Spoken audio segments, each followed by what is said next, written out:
Resumen de la Biblia del libro Primera de Tesalonicenses. Parte número 1. Saludo apostólico y una iglesia viva en fe, amor y esperanza. Capítulo 1, versículo 1. Introducción. Bienvenido a este tiempo de reflexión en la palabra de Dios. Te invitamos a hacer una pausa, a aquietar el corazón y a disponer tu mente para escuchar lo que el Señor desea hablarnos hoy. En esta ocasión, nos acercamos al inicio de la primera carta del apóstol Pablo a los tesalonicenses, una de las comunidades cristianas más jóvenes del Nuevo Testamento. Era una iglesia nacida en medio de la oposición, la presión social y la persecución, pero profundamente arraigada en una fe genuina. A pesar de sus luchas externas, esta iglesia se distinguía por su amor sincero y por una esperanza firme en las promesas de Dios. Desde el primer versículo de esta carta, el Espíritu Santo nos revela que el Evangelio no solo transforma corazones individuales, sino que forma comunidades vivas que reflejan el carácter de Cristo. El cristianismo no se vive en aislamiento, sino en comunión, en una relación real con Dios y con los hermanos en la fe. En este saludo sencillo, pero cargado de significado espiritual, el apóstol Pablo establece el tono de toda la carta. No comienza con reproches ni instrucciones extensas, sino con una afirmación profunda de identidad, una iglesia que vive en Dios Padre y en el Señor Jesucristo. Es una relación espiritual marcada por la gracia que salva, la paz que sostiene y una vida cristiana auténtica que da testimonio al mundo. Al escuchar este saludo apostólico, somos invitados a recordar quiénes somos en Cristo, de dónde proviene nuestra fortaleza y cuál es el fundamento de nuestra esperanza.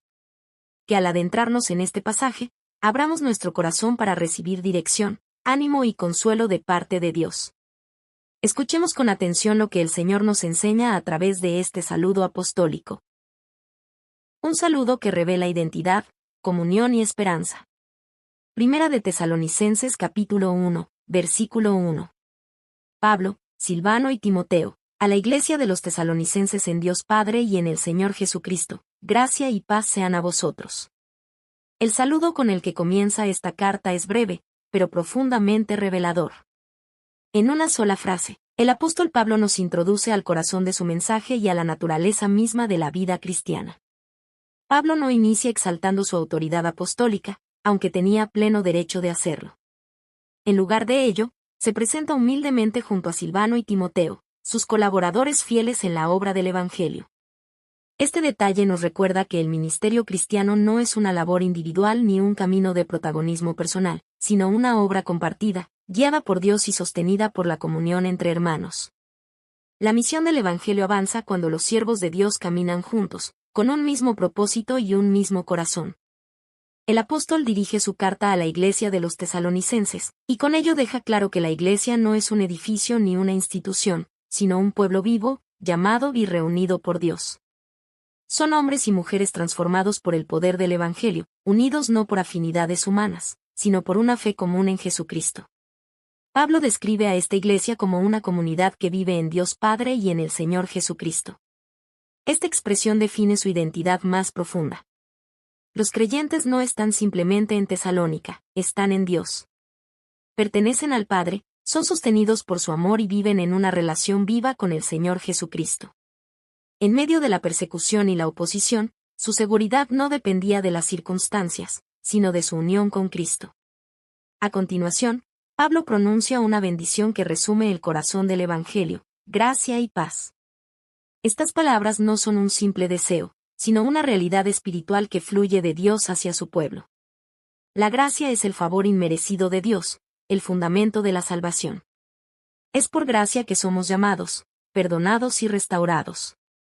No es algo que se gana por méritos humanos, sino un regalo que brota del amor de Dios manifestado en Jesucristo. La paz es el fruto de esa gracia. Es la paz que nace de estar reconciliados con Dios, una paz que guarda el corazón aún en medio de las pruebas, del rechazo y del sufrimiento. Para los tesalonicenses, esta paz no significaba ausencia de dificultades, sino la certeza de que Dios estaba con ellos en cada circunstancia. Aunque este primer versículo es breve, prepara el corazón del lector para todo lo que sigue.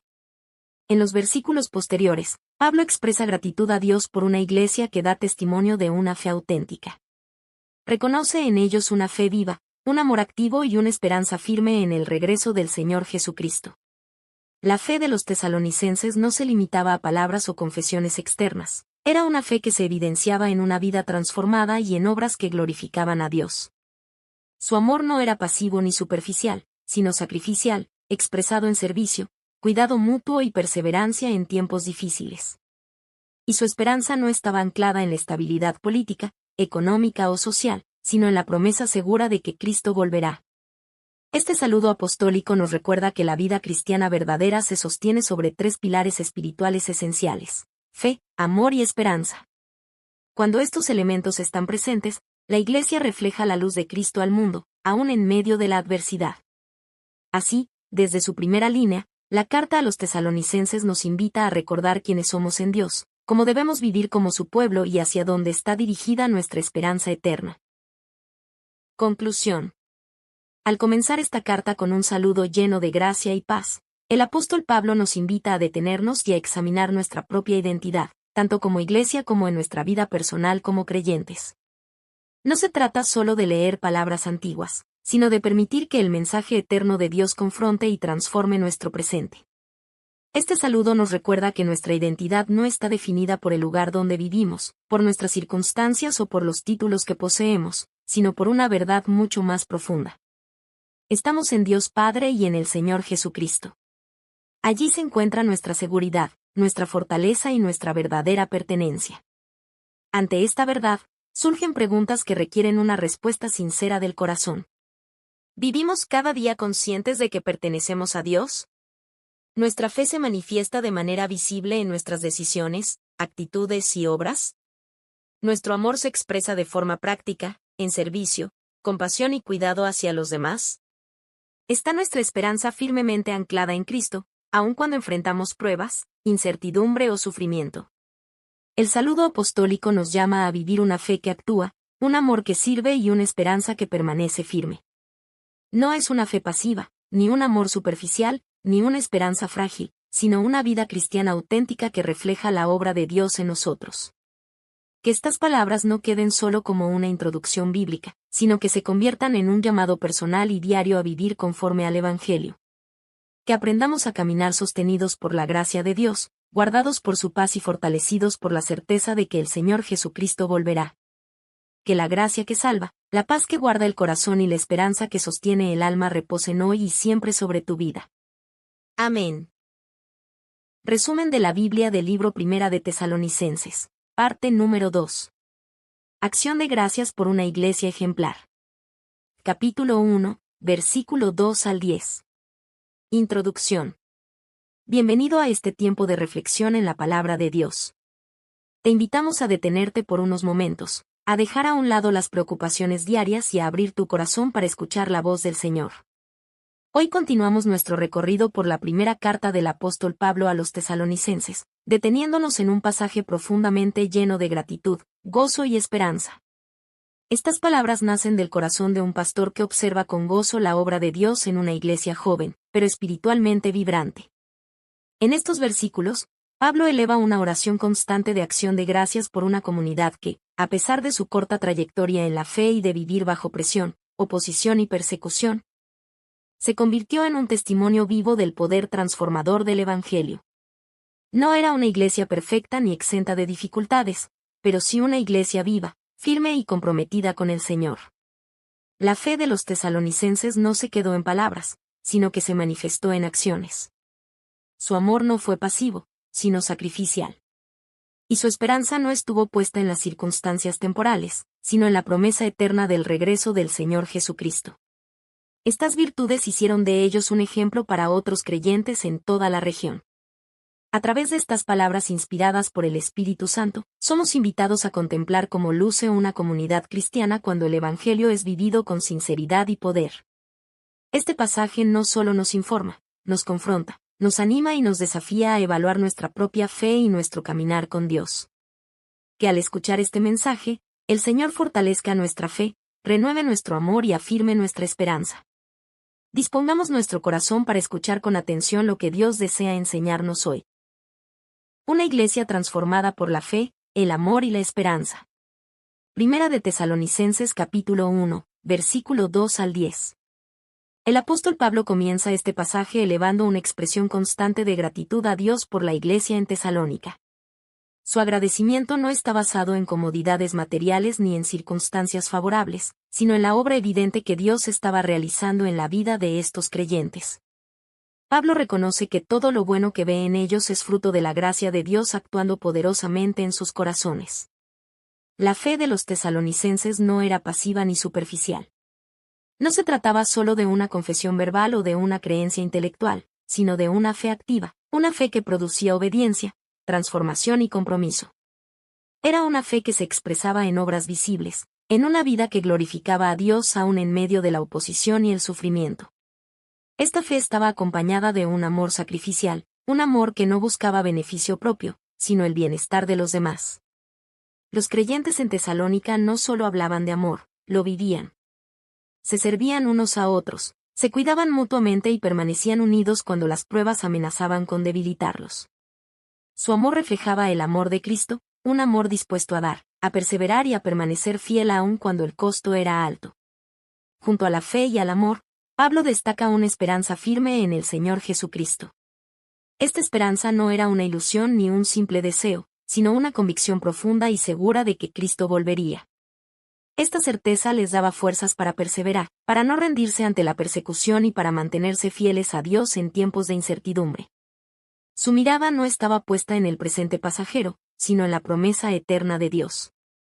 El impacto de esta vida transformada fue tan evidente que el testimonio de los tesalonicenses se difundió por toda la región de Macedonia y Acaya. Su fe en Dios se hizo conocida más allá de su ciudad, no tanto por discursos elocuentes, sino por una vida coherente con el Evangelio.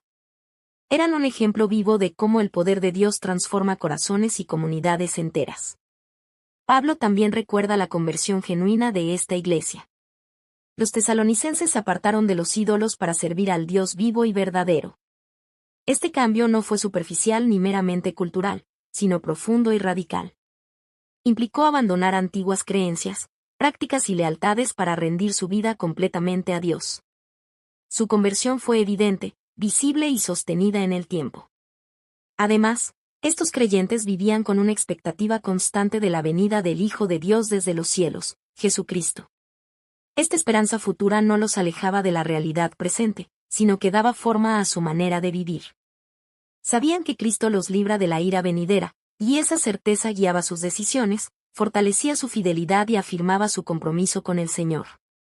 Así, la iglesia de Tesalónica se convierte en un poderoso ejemplo de lo que ocurre cuando el Evangelio es recibido con fe genuina, vivido con amor sincero y sostenido por una esperanza firme en Cristo. Conclusión. Este pasaje nos presenta el retrato de una iglesia verdaderamente ejemplar, no porque estuviera libre de dificultades, errores o persecución, sino porque permitió que el Evangelio penetrara y transformara cada área de su vida. La fe activa, el amor sacrificial y la esperanza firme que caracterizaban a los tesalonicenses no eran cualidades superficiales, sino evidencias claras y visibles de una conversión auténtica y sostenida por la gracia de Dios. La iglesia en Tesalónica nos recuerda que una fe genuina siempre produce fruto. No se queda en palabras, sino que se manifiesta en obediencia, perseverancia y compromiso con Dios. Nos enseña que el amor cristiano no es solo un sentimiento, sino una decisión diaria de servir, de cuidar a los demás y de permanecer unidos aun cuando el camino se vuelve difícil. Y nos muestra que la esperanza en Cristo no es una evasión de la realidad, sino una fuerza poderosa que sostiene el corazón en medio de la prueba. Hoy, estas palabras nos invitan a detenernos y a examinar nuestra propia vida y nuestra comunidad de fe con sinceridad delante de Dios. ¿Nuestra fe se refleja en acciones concretas que glorifican al Señor? ¿Nuestro amor se expresa en servicio humilde, en entrega y en compasión hacia los demás? ¿Vivimos con una esperanza viva y constante en el regreso de Cristo, o hemos permitido que las preocupaciones del presente apaguen esa expectativa? Que el ejemplo de los tesalonicenses nos anime a apartarnos de todo aquello que intenta ocupar el lugar de Dios en nuestro corazón. Que aprendamos a servir únicamente al Dios vivo y verdadero, con un compromiso renovado y una entrega sincera. Que nuestro testimonio también resuene, no solo a través de palabras, sino mediante una vida transformada por el poder del Evangelio. Que el Señor nos conceda vivir una fe que actúa, un amor que sirve y una esperanza que persevera hasta el día glorioso de la venida de nuestro Señor Jesucristo. que su gracia nos sostenga, su paz guarde nuestro corazón y su espíritu nos fortalezca cada día. Amén. Resumen de la Biblia del libro Primera de Tesalonicenses. Parte número 3. El ministerio íntegro del apóstol Pablo. Capítulo 2, versículo 1 al 12. Introducción. Bienvenido a este tiempo de reflexión en la palabra de Dios. Te invitamos a hacer una pausa, a aquietar el corazón y a disponerte para escuchar con atención lo que el Señor quiere hablarte en este momento. Hoy continuamos nuestro recorrido por la primera carta a los tesalonicenses, adentrándonos en un pasaje profundamente personal, donde el apóstol Pablo abre su corazón y revela la naturaleza de su ministerio. No se trata de una defensa impulsada por el orgullo, sino de un testimonio sincero que busca afirmar la verdad del Evangelio y el carácter del llamado que Dios le había confiado. En estos versículos, Pablo recuerda a los creyentes cómo fue su conducta cuando estuvo entre ellos. Frente a acusaciones, malentendidos o críticas externas, él apela a la memoria de la Iglesia, señalando una vida marcada por la sinceridad, la fidelidad y una motivación pura, agradar a Dios por encima de todo. Su ministerio no estuvo guiado por intereses personales, ambición o deseo de reconocimiento, sino por un compromiso profundo con la verdad y con las personas a las que servía. Este pasaje nos ofrece un retrato claro y desafiante de lo que significa un ministerio íntegro. Nos muestra que proclamar la verdad requiere valentía, especialmente en medio de la oposición, pero también nos recuerda que el verdadero servicio cristiano está inseparablemente unido al amor. Pablo no solo predicó el Evangelio con firmeza, sino que cuidó al pueblo de Dios con ternura, paciencia y responsabilidad. Al escuchar estas palabras, somos invitados a examinar nuestras propias motivaciones, actitudes y maneras de servir al Señor. Que este tiempo en la palabra nos ayude a crecer en integridad, a amar con el corazón de Cristo y a vivir de tal manera que Dios sea glorificado en todo. Dispongamos nuestro corazón para escuchar lo que el Señor desea enseñarnos a través de estas palabras. Un ministerio probado por Dios y vivido con integridad. Primera de Tesalonicenses capítulo 2, versículo 1 al 12. Pablo comienza recordando a los tesalonicenses que su visita a ellos no fue en vano ni carente de fruto. Su llegada a Tesalónica ocurrió después de haber sufrido persecución, encarcelamiento y maltrato en Filipos. Aún así, lejos de desanimarse o retroceder, tuvo el valor y la determinación de anunciar el Evangelio de Dios en medio de una fuerte oposición. Este valor no provenía de la autosuficiencia, sino de la convicción profunda de haber sido llamado y aprobado por Dios. El mensaje que Pablo proclamó no tuvo su origen en el error, ni estuvo marcado por el engaño o por intenciones impuras. No fue un mensaje acomodado a la conveniencia humana ni adaptado para agradar a su audiencia. Fue el Evangelio puro, confiado por Dios mismo, proclamado con fidelidad y con reverencia hacia aquel que examina los corazones. El apóstol afirma con claridad que su predicación fue transparente y fiel. No buscó agradar a los hombres, ni obtener su aprobación, sino honrar a Dios. Rechazó el uso de palabras halagadoras, evitando manipular emociones o ganar aceptación por medios engañosos. Tampoco ocultó motivos egoístas ni utilizó el Evangelio como una plataforma para beneficio personal. Su única motivación fue obedecer el llamado de Dios y cumplir fielmente la misión que le había sido encomendada. Pablo recuerda que nunca actuó con ambición ni buscó imponerse haciendo uso de su autoridad apostólica. Aunque tenía derecho a recibir apoyo material por su labor, eligió trabajar con esfuerzo y sacrificio para no ser carga para nadie. Día y noche se entregó al trabajo, mostrando un ejemplo de integridad, responsabilidad y amor desinteresado. Su vida era coherente con su mensaje, y su conducta confirmaba la verdad que proclamaba. Sin embargo, el ministerio de Pablo no se limitó a la proclamación fiel de la palabra. Estuvo profundamente marcado por una relación pastoral cercana, sincera y amorosa. Él describe su trato con los creyentes como el de una madre que cuida con ternura a sus hijos. No los trató con dureza ni con distancia, sino con afecto profundo, compartiendo no solo el mensaje del Evangelio, sino también su propia vida. Su amor era genuino, sacrificial y comprometido. Al mismo tiempo, Pablo ejerció su ministerio como un padre que exhorta, anima y guía. No se limitó a consolar, sino que también exhortó con verdad y responsabilidad. Animó a cada creyente a caminar de una manera digna de Dios, recordándoles que habían sido llamados a su reino y a su gloria. Su cuidado pastoral combinaba ternura y firmeza, compasión y verdad, cercanía y autoridad espiritual.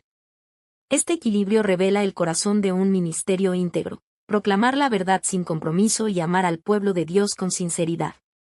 Pablo no solo enseñó con palabras, sino que vivió delante de ellos con una conducta santa, justa e irreprochable. Su vida se convirtió en un ejemplo vivo del evangelio que predicaba, mostrando que un ministerio aprobado por Dios es aquel que une fidelidad doctrinal con amor genuino. Conclusión. Este pasaje nos presenta un modelo claro, profundo y desafiante de lo que significa un ministerio aprobado por Dios. El apóstol Pablo no se defendió con discursos vacíos ni con argumentos humanos, sino con el testimonio de una vida coherente, marcada por la verdad, la humildad y un amor sincero hacia aquellos a quienes servía. Su ejemplo nos recuerda que la credibilidad del mensaje del Evangelio está íntimamente ligada a la integridad de quien lo proclama. Hoy, estas palabras nos invitan a detenernos y a examinar con honestidad nuestras propias motivaciones al servir al Señor. No importa si nuestro servicio es visible o silencioso, público o privado, lo que realmente importa es el corazón con el que lo hacemos. ¿Buscamos agradar a Dios o a los hombres? Proclamamos la verdad con fidelidad, aun cuando hacerlo implica sacrificio, rechazo o incomodidad. Amamos al pueblo de Dios con ternura, compromiso y responsabilidad, reflejando el corazón de Cristo. El ministerio íntegro no se define por el reconocimiento humano, los aplausos o los resultados visibles, sino por la aprobación divina. Es un llamado a vivir con un corazón puro delante de Dios, a servir sin ambición personal ni intereses ocultos, y a cuidar a otros con un amor que está dispuesto a dar, a perseverar y a acompañar aún en medio de las dificultades. Que el ejemplo del apóstol Pablo nos inspire a vivir y servir con integridad en cada área de nuestra vida. Que proclamemos fielmente el Evangelio no solo con palabras, sino con una conducta que refleje el carácter de Cristo. Que seamos instrumentos útiles en las manos de Dios, disponibles para su obra, para su gloria y para la edificación de su iglesia. Que el Señor examine nuestros corazones, purifique nuestras intenciones y nos fortalezca para servirle con fidelidad hasta el fin. Amén. Resumen de la Biblia del libro Primera de Tesalonicenses. Parte número 4. Gozo en medio de la persecución. Capítulo 2, versículo 13 al 16. Introducción. Bienvenido a este tiempo de meditación en la palabra de Dios. Te invitamos a hacer una pausa, a aquietar el corazón y a abrir tu mente para escuchar la voz del Señor, quien sigue hablando con poder y verdad a través de las Escrituras. Hoy continuamos nuestro recorrido por la primera carta del apóstol Pablo a los tesalonicenses, deteniéndonos en un pasaje que nos presenta una de las realidades más profundas y, a la vez, más desafiantes de la vida cristiana: el gozo que permanece firme aún en medio de la persecución y el sufrimiento. En estos versículos, Pablo eleva una sincera acción de gracias a Dios por la manera en que los creyentes de Tesalónica recibieron el mensaje del Evangelio. Ellos no lo trataron como simples palabras humanas, ni como una enseñanza más entre muchas, sino que lo abrazaron con fe como lo que realmente es, la palabra viva y verdadera de Dios, eficaz para salvar, transformar y sostener la vida del creyente. Este pasaje nos recuerda que seguir a Cristo no significa una vida libre de dificultades. El camino del discipulado incluye gozo, pero también oposición, esperanza, pero también pruebas, paz interior, aun cuando las circunstancias externas son adversas. Sin embargo, cuando la palabra de Dios es recibida con un corazón sincero, ella produce una fortaleza espiritual que ninguna persecución puede apagar y un gozo que no depende de las circunstancias. A través de este mensaje, somos llamados a reflexionar sobre nuestra propia respuesta al Evangelio y a recordar que no estamos solos en el sufrimiento. Muchos antes que nosotros han caminado este mismo sendero de fe, perseverando con fidelidad y esperanza. Dispongamos, entonces, nuestro corazón para escuchar lo que el Señor desea enseñarnos hoy, confiando en que su palabra sigue obrando con poder en aquellos que creen. Gozo en medio de la persecución. Pablo comienza este pasaje elevando una acción de gracias constante a Dios por la iglesia en Tesalónica. Su gratitud no se basa en logros humanos ni en circunstancias favorables, sino en algo mucho más profundo: la manera en que los creyentes recibieron la palabra cuando les fue anunciada. Ellos no la escucharon como una simple opinión, ni como un discurso humano, sino que la aceptaron con fe como lo que verdaderamente es, la palabra de Dios. Esta aceptación fue genuina y transformadora. No se quedó en el plano intelectual ni emocional, sino que produjo un cambio real en sus vidas. La palabra comenzó a obrar eficazmente en ellos, moldeando su carácter, fortaleciendo su fe y guiando sus decisiones. Allí donde el Evangelio es recibido con un corazón sincero, el poder de Dios se manifiesta de manera visible, produciendo perseverancia, obediencia y fruto espiritual. La evidencia de esta obra divina se hizo aún más clara cuando los tesalonicenses enfrentaron sufrimiento por causa del Evangelio. Al creer en Cristo, no fueron eximidos de la oposición, por el contrario, experimentaron rechazo, presión social y persecución, especialmente por parte de sus propios compatriotas. Aquellos con quienes compartían historia, cultura y vínculos cercanos se convirtieron en instrumentos de aflicción. Sin embargo, el sufrimiento no debilitó su fe. Al contrario, la fortaleció. La persecución se convirtió en una confirmación de que estaban caminando en el camino de Cristo.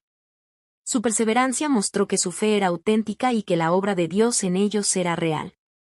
El Evangelio no solo los había salvado, sino que también los estaba capacitando para permanecer firmes en medio de la adversidad. Pablo los anima recordándoles que no estaban solos en esta experiencia. Al sufrir por causa de Cristo, los tesalonicenses se habían convertido en imitadores de las iglesias de Dios en Judea, que también habían padecido persecución por permanecer fieles al Señor Jesucristo. Desde los primeros días de la Iglesia, el pueblo de Dios ha caminado por este sendero de fidelidad, marcado tanto por el gozo de la salvación como por el costo del discipulado. El apóstol también introduce una advertencia solemne. Aquellos que persisten en rechazar la verdad, en oponerse al Evangelio y en impedir que otros conozcan la salvación, se colocan bajo el juicio de Dios. Este no es un mensaje de resentimiento ni de venganza humana, sino una declaración seria sobre la responsabilidad espiritual. Rechazar la gracia de Dios y resistir su obra tiene consecuencias eternas. En medio de este contexto de sufrimiento y oposición, resplandece una verdad poderosa. El gozo cristiano no depende de las circunstancias externas, sino de una convicción profunda de que Dios está obrando, aún en medio del dolor.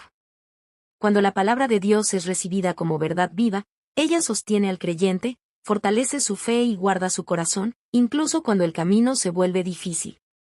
Este pasaje nos recuerda que la vida cristiana no está exenta de pruebas, pero sí está llena de la presencia fiel de Dios.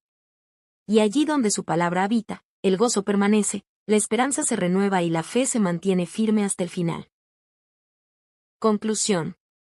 Este pasaje nos recuerda una verdad profunda y consoladora. El verdadero gozo cristiano no está en ausencia de sufrimiento, sino en la presencia fiel de Dios en medio de él.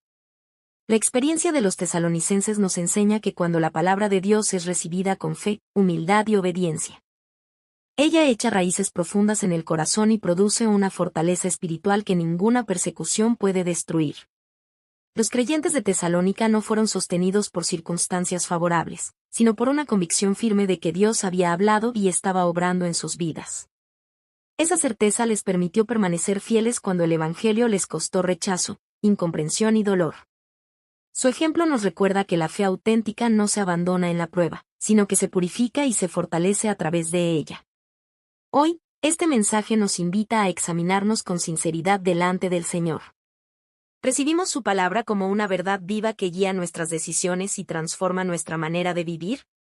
¿Permanecemos firmes cuando seguir a Cristo implica renuncia, sacrificio o incomodidad? Encontramos consuelo y gozo al saber que no caminamos solos, sino que formamos parte de una gran familia de creyentes que, a lo largo de las generaciones, ha permanecido fiel al mismo Señor. Que el ejemplo de la iglesia de Tesalónica y de las iglesias de Judea nos anime a perseverar con esperanza, a no desanimarnos ante la oposición y a confiar en que Dios sigue obrando poderosamente en medio de toda prueba. Que recordemos que cada dificultad enfrentada por causa del Evangelio tiene un propósito eterno y que ninguna aflicción es en vano cuando es vivida en Cristo. Que vivamos, entonces, una fe firme que no se rinde, un gozo inquebrantable que no depende de las circunstancias y una esperanza viva anclada en la fidelidad de Dios. Él es fiel a sus promesas, y su palabra nunca vuelve vacía.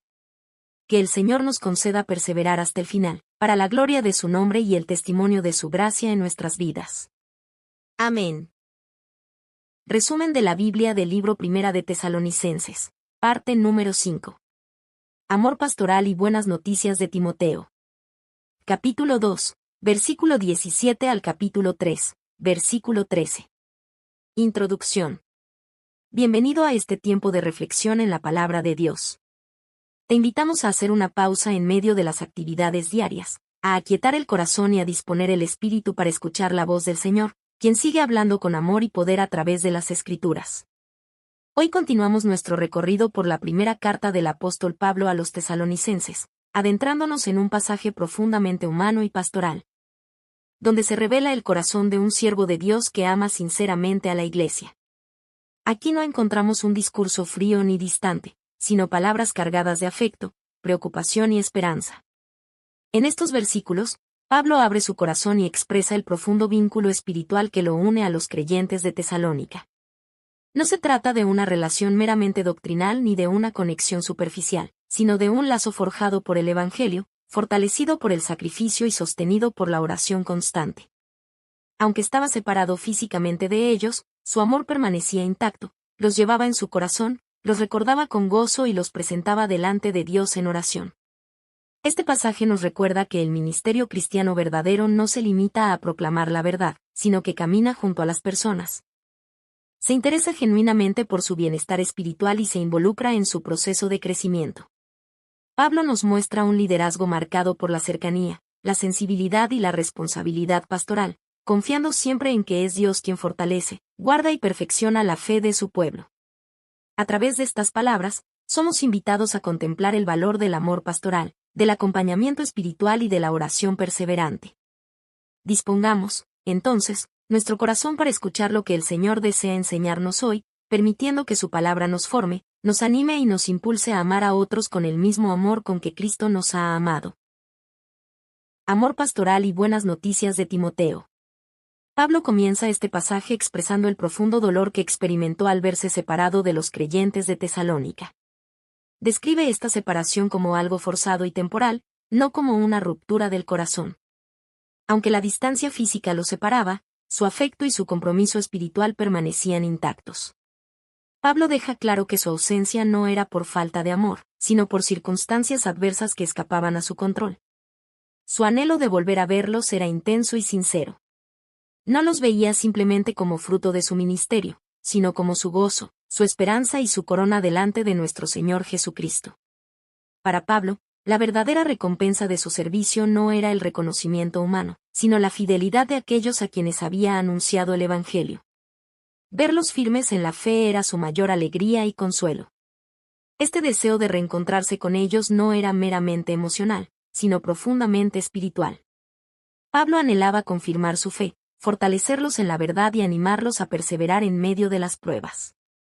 Quería ver con sus propios ojos cómo estaban enfrentando las dificultades y asegurarse de que su confianza en Cristo permaneciera firme. Sin embargo, reconoce con humildad que Satanás había impedido su regreso, recordándonos que la obra de Dios a menudo enfrenta oposición espiritual real. A pesar de este obstáculo, Pablo no se rinde ni permite que la frustración domine su corazón. En lugar de caer en la amargura o la pasividad, actúa movido por el amor y la responsabilidad pastoral. Comprende que, aunque no puede estar presente físicamente, Dios puede seguir obrando poderosamente a través de otros. Ante la imposibilidad de ir él mismo, Pablo toma una decisión llena de sabiduría y sacrificio: envía a Timoteo. Esta decisión implicaba quedarse solo y asumir una carga mayor, pero el bienestar espiritual de la Iglesia era su prioridad.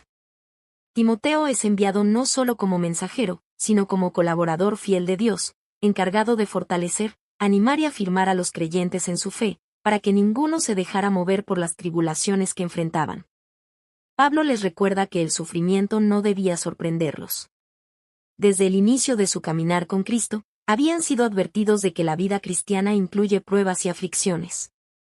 Estas dificultades no eran una señal de abandono divino, sino parte del proceso de formación espiritual. El propósito de Timoteo era ayudarlos a comprender esta verdad y a permanecer firmes, confiando en la fidelidad de Dios aún en medio de la adversidad. La preocupación pastoral de Pablo se hace evidente cuando confiesa su temor de que el tentador hubiera intentado debilitarlos y que su esfuerzo hubiera sido en vano. Esta confesión revela el corazón sensible de un pastor que ama profundamente a su iglesia y se preocupa genuinamente por su perseverancia espiritual. Sin embargo, esta inquietud pronto se transforma en un gozo profundo cuando Timoteo regresa con buenas noticias. Los tesalonicenses permanecían firmes en la fe, seguían caminando en amor y recordaban a Pablo con afecto. No solo habían resistido la prueba, sino que también anhelaban volver a verlo, tal como él los anhelaba a ellos.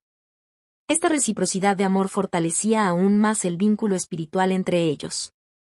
Estas noticias llenan el corazón de Pablo de consuelo, gratitud y renovación espiritual. En medio de sus propias aflicciones y dificultades, la fidelidad de la Iglesia se convierte en una fuente de vida y ánimo. Pablo declara con gozo que ahora vive, al saber que ellos permanecen firmes en el Señor. Su alegría es tan grande que se expresa en acción de gracias constante a Dios, reconociendo que toda perseverancia es obra de su gracia. El pasaje culmina con una oración profunda, sincera y llena de esperanza. Pablo eleva su clamor a Dios, pidiendo que él mismo dirija su camino para poder volver a verlos y suplir lo que aún faltaba en su fe. Ora para que el Señor haga crecer y abundar su amor unos por otros y hacia todos, reflejando el amor perfecto de Cristo. Finalmente, intercede para que sus corazones sean afirmados en santidad, irreprensibles delante de Dios Padre, en la venida de nuestro Señor Jesucristo con todos sus santos. Este capítulo nos deja ver que el amor pastoral verdadero ora, espera y confía, sabiendo que Dios es fiel para completar la obra que ha comenzado en su pueblo. Conclusión. Este pasaje nos ofrece un retrato hermoso y profundamente desafiante del amor pastoral genuino. A través de la vida y las palabras del apóstol Pablo, aprendemos que el verdadero ministerio no se limita a la predicación de la verdad, sino que se manifiesta en un cuidado constante, sacrificial y lleno de compasión por la vida espiritual de otros. Pablo nos muestra que amar a la Iglesia es caminar con ella, aun cuando la distancia, las pruebas o la oposición parecen interponerse en el camino. Su amor no fue pasivo ni distante, sino activo y perseverante. No se rindió ante la separación ni permitió que las dificultades apagaran su compromiso. En lugar de ello, confió en la soberanía de Dios, buscó alternativas con sabiduría y entregó en oración aquello que no podía controlar. Su ejemplo nos recuerda que el amor cristiano verdadero siempre busca edificar, fortalecer y cuidar, incluso cuando el sacrificio personal es grande. Hoy, estas palabras nos invitan a examinarnos con honestidad dentro del cuerpo de Cristo. ¿Amamos a la Iglesia con un corazón sincero y dispuesto a servir? ¿Nos interesa genuinamente el crecimiento espiritual de otros, más allá de nuestras propias necesidades? ¿Oramos unos por otros con constancia, confiando en que Dios sigue obrando aun cuando no vemos resultados inmediatos? Que el ejemplo de Pablo nos inspire a cultivar relaciones marcadas por el amor que edifica, el ánimo que fortalece y la verdad que guía. Que aprendamos a confiar en que Dios puede usar incluso la distancia, la espera y las pruebas para afirmar nuestra fe y profundizar nuestra dependencia de Él. Y que, como los tesalonicenses, permanezcamos firmes en el Señor, creciendo en amor, madurez y santidad mientras aguardamos con esperanza la gloriosa venida de nuestro Señor Jesucristo. Que el Señor afirme nuestros corazones, haga abundar nuestro amor unos por otros y nos guarde irreprensibles delante de Él hasta el día de su venida. Que toda nuestra vida y servicio reflejen su gracia y fidelidad. Amén. Resumen de la Biblia del libro Primera de Tesalonicenses. Parte número 6. Llamado a una vida santa. Capítulo 4, versículo 1 al 12. Introducción. Bienvenido a este tiempo de reflexión en la palabra de Dios. Te invitamos a hacer una pausa, a dejar a un lado las distracciones y a disponer tu corazón para escuchar la voz del Señor, quien sigue guiando y formando a su pueblo por medio de su palabra. Hoy continuamos nuestro recorrido por la primera carta del apóstol Pablo a los tesalonicenses, llegando a una sección profundamente práctica y desafiante, donde la fe se traduce en una manera concreta y visible de vivir. Después de afirmar la identidad de la Iglesia en Cristo, su esperanza firme y el amor que los caracteriza, Pablo dirige ahora su atención a la conducta diaria de los creyentes. En este pasaje, el apóstol exhorta a los cristianos a caminar de una forma que agrade a Dios. Nos recuerda que la vida cristiana no se limita a lo que creemos o confesamos con nuestras palabras, sino que se expresa claramente en nuestras decisiones, actitudes y acciones cotidianas. La fe auténtica siempre produce una vida transformada. Pablo presenta la santidad no como una carga pesada ni como una lista de reglas externas, sino como un llamado amoroso de Dios para nuestro bien y para su gloria. Vivir en santidad significa vivir conforme al diseño de Dios, reflejando su carácter en cada área de nuestra vida. Es una respuesta agradecida al amor y a la gracia que hemos recibido en Cristo. A través de estas instrucciones claras y llenas de sabiduría, el Espíritu Santo nos guía a comprender que la voluntad de Dios para sus hijos es la santificación, una vida apartada para Él, marcada por la pureza. El amor fraternal, la responsabilidad y un testimonio coherente ante el mundo. Este llamado no se cumple con nuestras propias fuerzas, sino con la ayuda del Espíritu de Dios que obra en nosotros. Dispongamos, entonces, nuestro corazón para escuchar este llamado con humildad y obediencia, permitiendo que la palabra de Dios examine, transforme y dirija nuestra manera de vivir, para que en todo podamos agradar a aquel que nos llamó a su luz admirable. Llamado a una vida santa. Pablo comienza exhortando a los creyentes a vivir de una manera que agrade a Dios, apelando a la relación personal que ya existe entre ellos y el Señor. No se trata de un llamado nuevo ni desconocido, pues les recuerda que ya habían recibido instrucciones claras sobre cómo debían conducirse en su vida diaria. Sin embargo, lejos de conformarse con lo alcanzado, el apóstol los anima a abundar más y más, dejando en evidencia que la vida cristiana es un camino de crecimiento continuo. La fe auténtica nunca se estanca, siempre avanza hacia una mayor obediencia, madurez espiritual y semejanza a Cristo. Este llamado nos enseña que agradar a Dios no es un evento ocasional, sino una forma de vivir. Cada decisión, cada actitud y cada acción puede convertirse en una oportunidad para honrarlo. Pablo anima a los creyentes a no caer en la comodidad espiritual, sino a perseverar con un corazón dispuesto a seguir aprendiendo, corrigiendo y creciendo en la voluntad de Dios. El apóstol afirma con claridad que la santificación es la voluntad de Dios para sus hijos. Esta santificación no debe entenderse únicamente como una experiencia inicial al comenzar la vida cristiana, sino como un proceso continuo y diario. Es un camino en el que el creyente aprende a apartarse del pecado y a consagrar su vida al Señor, permitiendo que el carácter de Cristo se forme en él. Dios no nos llama a una vida desordenada, confusa o contaminada por el pecado, sino a una vida transformada por su gracia, guiada por su Espíritu y alineada con su propósito eterno. Uno de los énfasis centrales de este pasaje es la pureza sexual. Pablo exhorta con firmeza y claridad a los creyentes a abstenerse de la inmoralidad sexual y a vivir con dominio propio, honrando a Dios con su cuerpo. En una cultura donde la inmoralidad era común, normalizada e incluso promovida, este llamado resaltaba como una expresión profundamente contracultural del Evangelio. La pureza, lejos de ser una negación de la libertad, es una expresión de verdadera libertad, la libertad de vivir conforme al diseño santo y bueno de Dios. Pablo enseña que el cuerpo del creyente no es un instrumento para satisfacer deseos desordenados, sino un templo destinado a glorificar a Dios. Vivir en pureza no significa represión, sino respeto por uno mismo, por los demás y por el propósito divino establecido desde la creación. El dominio propio es una evidencia de la obra del Espíritu Santo en la vida del creyente. El apóstol también advierte contra el daño que el pecado puede causar en la vida de otros. El pecado nunca es solo personal, siempre tiene consecuencias que afectan a la comunidad. Pablo recuerda que Dios es justo y que toma en serio nuestras acciones.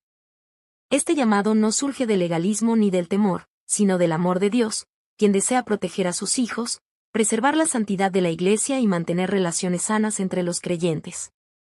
Vivir en pureza es una expresión concreta de amor tanto hacia Dios como hacia el prójimo. Además, Pablo enfatiza la importancia del amor fraternal como una marca esencial de la vida cristiana.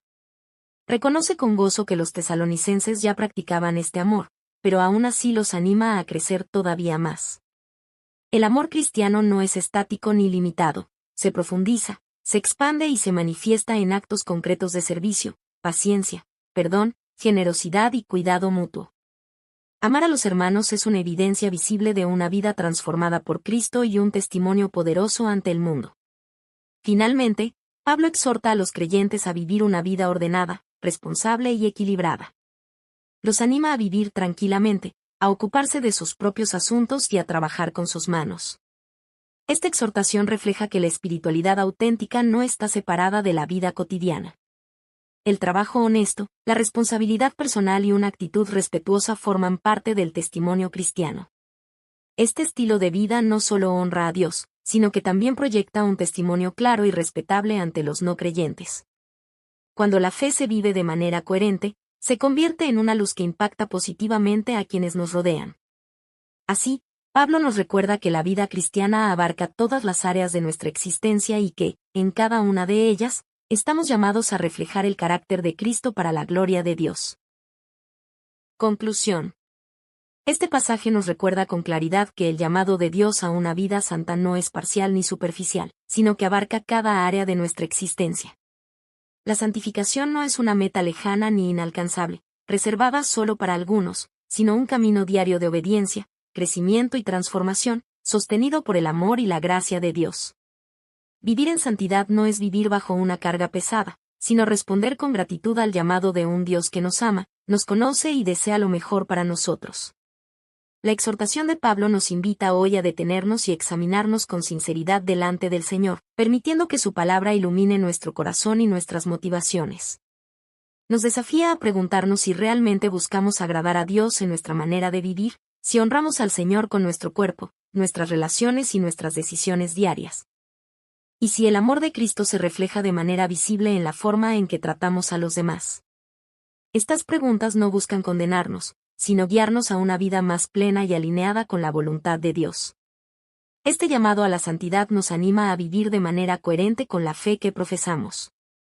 Nos recuerda que el Evangelio no solo transforma lo que creemos, sino también la manera en que vivimos, hablamos y actuamos. Una vida santa, vivida con humildad y dependencia de Dios, se convierte en un testimonio poderoso del poder transformador del Evangelio ante un mundo que observa y necesita esperanza. Al mismo tiempo, somos alentados a caminar con confianza, sabiendo que Dios no nos ha llamado a la impureza, al desorden ni a la confusión, sino a una vida santa, plena y con propósito, para su gloria. No caminamos solos en este proceso, el Espíritu Santo nos fortalece, nos guía y nos capacita cada día para vivir conforme al corazón de Dios. Que el Señor nos conceda la gracia y la fortaleza necesarias para vivir una vida que le agrade, reflejando su luz en medio del mundo. Y mientras perseveramos en este llamado, que aguardemos con esperanza y fidelidad la venida de nuestro Señor Jesucristo, permaneciendo firmes en la fe, abundando en amor y creciendo en santidad. Amén. Resumen de la Biblia del libro Primera de Tesalonicenses, parte número 7. Esperanza en la segunda venida de Cristo. Capítulo 4, versículo 13 al 18. Introducción. Bienvenido a este tiempo de reflexión en la palabra de Dios. Hoy llegamos a uno de los pasajes más consoladores y llenos de esperanza de la primera carta del apóstol Pablo a los tesalonicenses. En medio de la incertidumbre, el dolor y las preguntas que inevitablemente surgen frente a la muerte, Dios no guarda silencio, sino que habla con claridad y amor, ofreciéndonos una esperanza firme y gloriosa. La promesa segura del regreso de Jesucristo. La iglesia en Tesalónica enfrentaba una profunda inquietud. Algunos de sus hermanos habían muerto, y surgía en sus corazones la pregunta que también hoy resuena en muchos creyentes: ¿qué sucede con aquellos que parten antes de la venida del Señor? Pablo responde a esta preocupación con sensibilidad pastoral, reconociendo el dolor real de la pérdida, pero guiando a la iglesia a mirar más allá de la tumba, hacia la victoria eterna de Cristo. Este pasaje nos recuerda que la fe cristiana no niega el sufrimiento ni elimina las lágrimas. Lloramos porque amamos, porque la separación duele y porque la muerte no forma parte del diseño original de Dios. Sin embargo, nuestra tristeza no es desesperada ni vacía. Es una tristeza acompañada de esperanza, una esperanza viva basada en la resurrección de Jesucristo y en la certeza de su regreso glorioso. Aquí aprendemos que la muerte no es el final de la historia para el creyente. Es un descanso temporal, una espera confiada hasta el día en que el Señor vuelva y cumpla plenamente sus promesas. La palabra de Dios nos invita a levantar la mirada, a afirmar nuestro corazón y a recordar que nuestro futuro está seguro en las manos del Dios fiel. Dispongamos, entonces, nuestro corazón para escuchar esta verdad eterna. Permitamos que el consuelo del Espíritu Santo renueve nuestra fe, fortalezca nuestra esperanza y nos recuerde que, en Cristo, la separación no es definitiva y la muerte ha sido vencida. Esta es la esperanza que sostiene al creyente hoy y que nos dirige hacia un futuro glorioso en la presencia eterna del Señor. Esperanza en la segunda venida de Cristo. Pablo comienza afirmando con ternura pastoral que no quiere que los creyentes ignoren lo que sucede con aquellos que han muerto en Cristo. Su deseo no es simplemente informar, sino consolar y afirmar la fe. Él entiende el dolor de la pérdida y reconoce que la muerte produce tristeza. Sin embargo, hace una distinción fundamental: los creyentes no se entristecen como quienes no tienen esperanza. Para el Hijo de Dios, la muerte no es un final definitivo, sino un descanso temporal, una espera confiada hasta el cumplimiento pleno de las promesas divinas. Esta esperanza no está basada en suposiciones humanas ni en consuelo emocional pasajero, sino en un hecho histórico y glorioso: la resurrección de Jesucristo. Pablo afirma que, así como Jesús murió y resucitó, de la misma manera Dios traerá con él a los que durmieron en Cristo. La victoria de Jesús sobre la muerte es el fundamento inquebrantable de nuestra esperanza. Si Cristo venció la tumba, entonces aquellos que están unidos a Él por la fe también participarán de esa victoria. La resurrección del Señor no solo asegura vida eterna, sino que garantiza la restauración completa del creyente. El apóstol continúa revelando, por palabra del Señor, el orden de los acontecimientos relacionados con la segunda venida de Cristo. Con claridad, Pablo afirma que los creyentes que estén vivos en ese día no precederán a los que ya han muerto. Lejos de quedar en desventaja, los muertos en Cristo resucitarán primero. Esta verdad trae profundo consuelo, pues asegura que ninguno de los hijos de Dios será olvidado ni excluido del cumplimiento de la promesa. Todos, vivos y muertos, participarán plenamente de la gloria venidera. Pablo describe este acontecimiento con un lenguaje solemne, majestuoso y lleno de autoridad divina. El Señor mismo descenderá del cielo, no como un espectador distante, sino como el Rey victorioso que viene a buscar a su pueblo. Su venida estará acompañada por voz de mando, voz de arcángel y trompeta de Dios, señales que proclaman el triunfo definitivo de Cristo sobre la muerte, el pecado y el mal. No será un evento secreto ni ambiguo, sino una manifestación poderosa y gloriosa del cumplimiento de la historia redentora. Después de la resurrección de los muertos en Cristo, los creyentes que estén vivos serán arrebatados juntamente con ellos en las nubes para recibir al Señor en el aire. Este encuentro no es temporal ni simbólico, es el inicio de una comunión eterna. Pablo culmina esta revelación con una de las declaraciones más consoladoras de toda la Escritura: y así estaremos siempre con el Señor. Estas palabras encapsulan la esperanza cristiana, una eternidad en la presencia de Cristo, sin dolor, sin separación y sin muerte. Esta esperanza gloriosa no se limita únicamente al futuro, sino que transforma profundamente la manera en que vivimos el presente. Saber que estaremos eternamente con Cristo da sentido al sufrimiento, fortalece la perseverancia en medio de las pruebas y renueva el ánimo del creyente en los momentos de debilidad. La promesa del regreso del Señor nos invita a vivir con fidelidad, con esperanza firme y con una mirada puesta en la eternidad, aguardando con gozo el día en que veremos a nuestro Salvador cara a cara. Conclusión. Este pasaje nos recuerda con fuerza y ternura que la esperanza cristiana trasciende los límites de esta vida. Frente a la realidad inevitable de la muerte, la separación y el dolor, Dios no nos deja en la incertidumbre ni en el temor. Nos ofrece una certeza gloriosa y segura: Jesucristo volverá, los muertos en él resucitarán y su pueblo vivirá para siempre en su presencia. Esta promesa no es un consuelo simbólico, sino una verdad eterna anclada en la victoria de Cristo sobre la muerte. La esperanza de la segunda venida transforma la manera en que enfrentamos el presente. No elimina el llanto ni el duelo, pero los llena de significado y dirección. En medio de la pérdida, sabemos que la separación no es definitiva. En medio del dolor, descansamos en la promesa de un reencuentro glorioso. Y en medio de la incertidumbre, afirmamos nuestra confianza en un Dios fiel que cumple todo lo que promete. Hoy, estas palabras nos invitan a examinar nuestro corazón con sinceridad. ¿Vivimos con la expectativa real del regreso de Cristo, o nos hemos acomodado a una esperanza distante? ¿Permitimos que esta promesa nos consuele y fortalezca cuando enfrentamos la ausencia de quienes amamos? ¿Compartimos esta esperanza con otros, siendo instrumentos de consuelo y fe en tiempos de dolor? El llamado final del apóstol Pablo es claro y profundamente pastoral: alentad los unos a los otros con estas palabras. La esperanza cristiana no fue dada para ser guardada en silencio, sino para ser proclamada, compartida y vivida en comunidad. Es una verdad que edifica, consuela y sostiene a la Iglesia en cada generación. Que esta esperanza viva llene nuestro corazón de paz, renueve nuestra fe y nos impulse a vivir con fidelidad, preparación y gozo. Que cada día caminemos con la mirada puesta en la gloriosa venida de nuestro Señor Jesucristo, seguros de que la muerte no tiene la última palabra. De que la resurrección es una realidad segura y de que nuestro futuro está eternamente en las manos del Dios que nos ama. Amén. Resumen de la Biblia del libro Primera de Tesalonicenses. Parte número 8. Vivir preparados para el día del Señor. Capítulo 5, versículo 1 al 11. Introducción. Bienvenido a este tiempo de reflexión en la palabra de Dios. Hoy llegamos a un pasaje que nos invita a detenernos y examinar con sinceridad la manera en que estamos viviendo.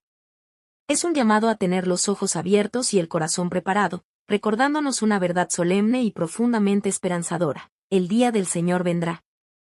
Y la forma en que vivimos hoy revela si estamos verdaderamente listos para ese encuentro. La venida del Señor no es un tema destinado a generar temor o confusión, sino una verdad que debe producir reverencia, responsabilidad y esperanza. En un mundo distraído por lo inmediato, lo visible y lo pasajero, este pasaje nos despierta a la realidad eterna y nos recuerda que nuestra vida tiene un propósito que va más allá del presente. Después de hablar sobre la resurrección de los creyentes y el glorioso regreso de Cristo, el apóstol Pablo dirige ahora su atención a la actitud del creyente mientras espera ese día.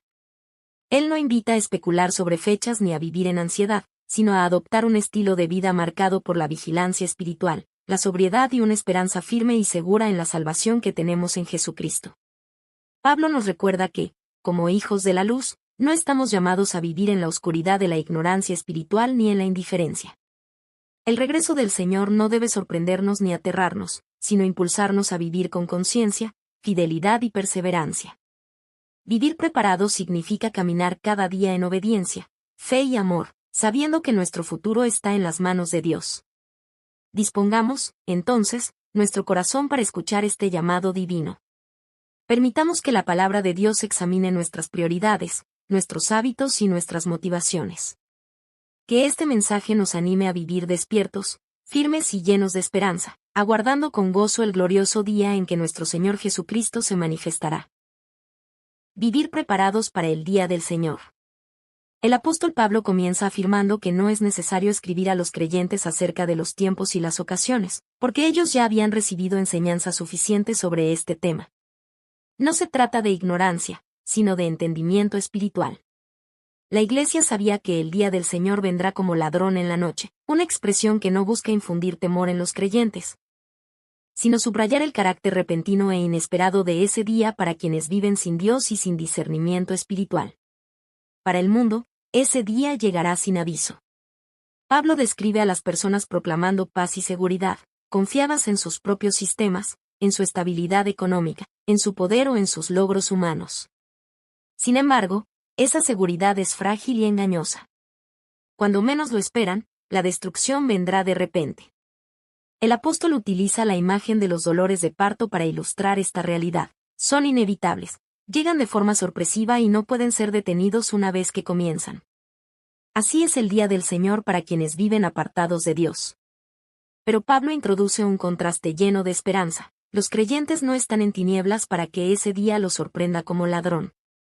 Esta afirmación marca una diferencia clara entre dos maneras de vivir.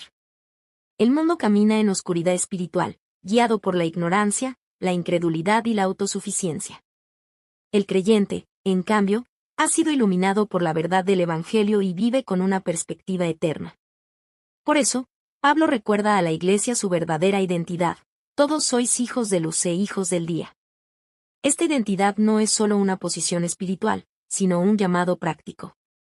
Ser hijos de la luz implica vivir con transparencia, obediencia y discernimiento, reflejando el carácter de Cristo en medio de una sociedad marcada por la confusión moral y la indiferencia espiritual. La luz no se esconde, se manifiesta a través de una vida transformada. A partir de esta identidad, el apóstol exhorta a los creyentes a velar y ser sobrios. Velar significa mantenerse espiritualmente despiertos, atentos a la obra de Dios y conscientes del tiempo en que vivimos. Es rechazar la pasividad espiritual y vivir con un corazón sensible a la voz del Señor. Ser sobrios implica dominio propio, equilibrio y claridad espiritual, una vida guiada por la verdad de Dios y no por los excesos, las distracciones o la complacencia del mundo. Pablo refuerza esta exhortación con una imagen poderosa. mientras quienes viven en la oscuridad duermen y se embriagan durante la noche, los hijos de la luz están llamados a permanecer despiertos y preparados, vestidos con una armadura espiritual. Esta armadura no es para una guerra física, sino para una batalla espiritual diaria. La coraza de fe protege el corazón al afirmar nuestra confianza en Dios, aún en medio de la incertidumbre. La coraza de amor guarda nuestras motivaciones y relaciones, permitiéndonos vivir conforme al carácter de Cristo. El yelmo de la esperanza de salvación protege nuestra mente, recordándonos que nuestro destino eterno está seguro en Cristo y que ninguna circunstancia presente puede robarnos esa esperanza. El fundamento de esta vida vigilante y sobria es una verdad gloriosa: Dios no nos ha puesto para ira, sino para alcanzar salvación por medio de nuestro Señor Jesucristo. Esta declaración llena de gracia elimina todo temor. Para el creyente, el día del Señor no es un día de condenación, sino de redención, victoria y cumplimiento de las promesas de Dios. Pablo concluye recordándonos que Cristo murió por nosotros, para que, ya sea que estemos vivos o hayamos partido, vivamos juntamente con Él. Esta verdad une el presente con la eternidad y transforma nuestra manera de enfrentar la vida, el sufrimiento y el futuro. Vivir preparados no significa vivir con ansiedad, sino con confianza, fidelidad y esperanza, sabiendo que pertenecemos a Cristo y que nuestro futuro está seguro en Él. Conclusión. Este pasaje nos recuerda que vivir preparados para el día del Señor no significa vivir con miedo, ansiedad o incertidumbre, sino con una esperanza viva. Una responsabilidad consciente y una claridad espiritual que orienta toda nuestra manera de vivir. El regreso de Cristo no es una amenaza para los hijos de Dios, sino una promesa gloriosa que llena de sentido el presente y de luz el futuro. La exhortación de Pablo nos invita a evaluar no solo lo que creemos, sino cómo estamos viviendo. La espera del Señor no es pasiva ni indiferente, es una espera activa, marcada por la fidelidad, la obediencia y una vida que refleja la luz de Cristo en medio de un mundo que camina en oscuridad. Hoy, estas palabras nos llaman a examinarnos con honestidad delante de Dios. ¿Estamos viviendo despiertos espiritualmente o permitiendo que las distracciones de este mundo apaguen nuestra sensibilidad espiritual?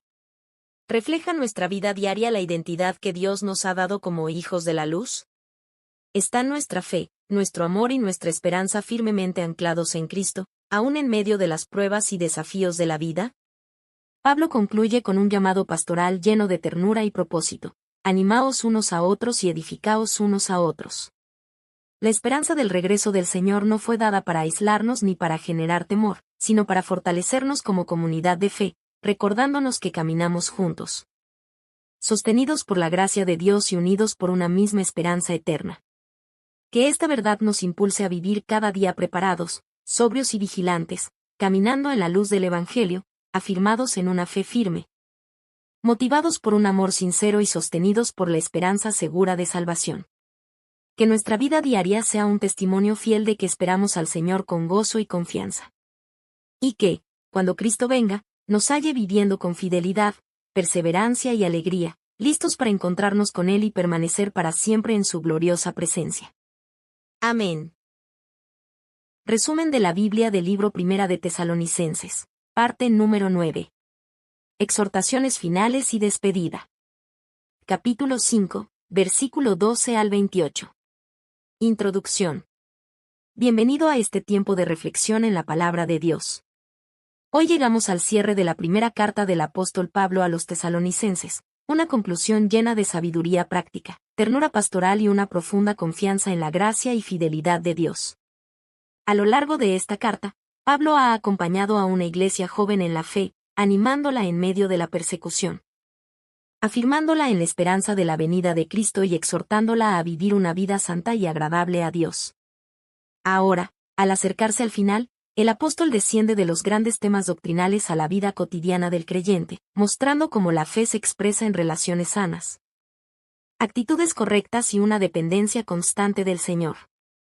Después de hablar sobre la esperanza futura, la santidad personal y la preparación para el día del Señor, Pablo enfoca su atención en la manera en que los creyentes deben conducirse unos con otros dentro de la comunidad cristiana. Estas palabras finales no son simples consejos ni sugerencias opcionales. Son exhortaciones inspiradas por el Espíritu Santo, diseñadas para formar una fe madura, equilibrada y profundamente arraigada en Cristo. En este pasaje descubrimos cómo se ve una iglesia verdaderamente saludable a los ojos de Dios, una comunidad que honra y respeta a sus líderes espirituales, que se cuida mutuamente con paciencia y amor, que elige el bien aún en medio del conflicto, que vive con gozo constante, persevera en la oración y mantiene un corazón agradecido en toda circunstancia. Asimismo, Pablo nos recuerda la importancia de no apagar la obra del Espíritu Santo, de vivir con discernimiento espiritual y de apartarnos del mal, confiando plenamente en que es Dios mismo quien nos santifica y nos guarda irreprensibles hasta la venida de nuestro Señor Jesucristo. Todo esto descansa no en el esfuerzo humano, sino en una promesa firme y segura: Dios es fiel y cumplirá su obra en nosotros. Dispongamos ahora nuestro corazón para recibir estas exhortaciones finales. Escuchemos con humildad, dejemos que la palabra examine nuestra vida y permitamos que el Espíritu Santo nos guíe a vivir una fe práctica, viva y transformadora, tan relevante hoy como lo fue en los días de la Iglesia primitiva. Exhortaciones finales y despedida. Al acercarse al final de su carta, el apóstol Pablo dirige su atención a aspectos muy concretos de la vida cristiana, mostrando que una fe viva siempre se expresa en relaciones sanas, actitudes correctas y una dependencia constante de la gracia de Dios. Sus palabras finales revelan el corazón de un pastor que ama profundamente a la Iglesia y desea verla crecer firme, unida y madura en Cristo. Pablo comienza exhortando a la Iglesia a reconocer, respetar y valorar a sus líderes espirituales, aquellos que trabajan arduamente entre ellos, que los presiden en el Señor y los amonestan con amor. Este reconocimiento no se basa en títulos o posiciones humanas, sino en la labor espiritual que realizan en favor del bienestar de la Iglesia. El apóstol anima a los creyentes a estimarlos altamente en amor, entendiendo que su servicio es una expresión del cuidado de Dios por su pueblo. Cuando hay honra, gratitud y respeto mutuo, la paz de Cristo puede gobernar la vida de la comunidad. A continuación, Pablo amplía su exhortación hacia una vida comunitaria sana y equilibrada. Reconoce que la Iglesia está compuesta por personas con diferentes necesidades, luchas y niveles de madurez espiritual. Por ello, llama a los creyentes a amonestar a los indisciplinados, aquellos que viven de manera desordenada, a animar a los desalentados, quienes han perdido el ánimo por las pruebas, a sostener a los débiles, que necesitan apoyo y cuidado especial, y a ser pacientes con todos, sin excepciones. Esta exhortación refleja el amor práctico de Cristo, un amor que no juzga con dureza, sino que acompaña, corrige y edifica con gracia. El apóstol también aborda una actitud fundamental del creyente frente al conflicto y la ofensa. Exhorta claramente a no devolver mal por mal, sino a buscar siempre lo bueno, tanto entre los hermanos como con todas las personas. Esta enseñanza va en contra de la naturaleza humana, pero refleja el carácter de Cristo, quien respondió al mal con amor y a la injusticia con perdón. Vivir de esta manera no solo fortalece la comunión dentro de la Iglesia, sino que también da un testimonio poderoso al mundo que observa la conducta de los creyentes. Luego, Pablo presenta una serie de exhortaciones breves, pero profundamente transformadoras, que resumen una vida cristiana saludable y centrada en Dios. Estad siempre gozosos. Orad sin cesar. Dad gracias en todo. Estas palabras nos recuerdan que el gozo cristiano no depende de las circunstancias externas, sino de una relación viva con el Señor. La oración constante expresa una dependencia continua de Dios, y la gratitud en todo revela un corazón confiado en su soberanía. Esta actitud, afirma Pablo, es la voluntad de Dios para sus hijos en Cristo Jesús, aun en medio de pruebas, sufrimientos y desafíos. El apóstol continúa enfatizando la importancia de la dependencia del Espíritu Santo. Advierte a la Iglesia que no apague la obra del Espíritu ni menosprecie las manifestaciones espirituales, como las profecías. Sin embargo, también llama a examinarlo todo y retener lo bueno. Esta exhortación muestra un equilibrio espiritual. Una Iglesia madura es sensible a la obra del Espíritu, pero también firme en la verdad, ejercitando discernimiento y sabiduría. De la misma manera, Pablo exhorta a apartarse de toda forma de mal, cuidando la pureza de la vida cristiana en pensamiento, palabra y acción. El pasaje culmina con una oración profunda, llena de esperanza y confianza en la fidelidad de Dios. Pablo encomienda a los creyentes al Dios de paz, pidiendo que Él mismo los santifique por completo y los guarde irreprensibles en todo su ser, espíritu, alma y cuerpo, hasta la venida de nuestro Señor Jesucristo. Esta oración no se apoya en el esfuerzo humano, sino en una promesa gloriosa que llena de seguridad al creyente. Fiel es el que os llama, el cual también lo hará. Dios no solo llama a su pueblo, sino que también completa la obra que ha comenzado en ellos. Finalmente, Pablo expresa su afecto pastoral de manera sencilla y cercana. Pide las oraciones de la Iglesia, envía saludos fraternos y exhorta a que la carta sea leída a todos los hermanos, mostrando la importancia de la palabra compartida en comunidad. La carta concluye con una bendición poderosa y llena de gracia. La gracia de nuestro Señor Jesucristo sea con vosotros. Con estas palabras, Pablo recuerda que todo en la vida cristiana, el inicio, el crecimiento y la perseverancia, depende de la gracia de Dios, una gracia suficiente que sostiene a su pueblo hasta el final. Conclusión. Este pasaje final nos recuerda que la vida cristiana no se vive en aislamiento, sino en comunidad, bajo la guía de líderes fieles y en relaciones marcadas por el amor, la paciencia y el servicio mutuo. Pablo nos muestra que una iglesia saludable no es aquella que está libre de dificultades, sino aquella que aprende a caminar unida, dependiente de Dios y comprometida con vivir conforme a su voluntad. A lo largo de estas exhortaciones finales, el apóstol nos invita a comprender que la fe verdadera se expresa en lo cotidiano, en la manera en que honramos a quienes nos sirven espiritualmente, en cómo tratamos a los demás, en nuestra actitud frente al conflicto, en nuestra perseverancia en la oración y en un corazón agradecido aun cuando las circunstancias no son fáciles. La vida cristiana madura se construye día a día, en decisiones pequeñas pero constantes, guiadas por el amor de Cristo. Hoy, estas palabras nos llaman a examinarnos con sinceridad delante del Señor. ¿Honramos, respetamos y apoyamos a quienes Dios ha puesto para guiarnos espiritualmente? ¿Vivimos en paz, cuidándonos unos a otros con un amor que corrige, anima y sostiene? Nuestra vida refleja un gozo que nace de Dios, una oración constante y una gratitud que no depende de las circunstancias. ¿Dependemos verdaderamente del Espíritu Santo para discernir, obedecer y vivir una vida que agrada a Dios? Pablo cierra su carta recordándonos una verdad que llena de seguridad al creyente. Nuestra esperanza no descansa en nuestra perfección, sino en la fidelidad de Dios. Él es quien nos llama, quien nos santifica y quien nos guarda hasta el día glorioso de la venida de Jesucristo. Esta promesa nos da paz, nos fortalece en medio de las pruebas y nos anima a perseverar con confianza. Que estas palabras finales nos impulsen a vivir una fe práctica, equilibrada y llena de gracia. Que aprendamos a caminar juntos como el cuerpo de Cristo, edificándonos unos a otros, animándonos en el camino y reflejando el carácter de nuestro Señor al mundo que nos rodea. Y que, en todo momento, recordemos que la gracia de nuestro Señor Jesucristo es suficiente para sostenernos hoy, mañana y hasta el fin. Amén.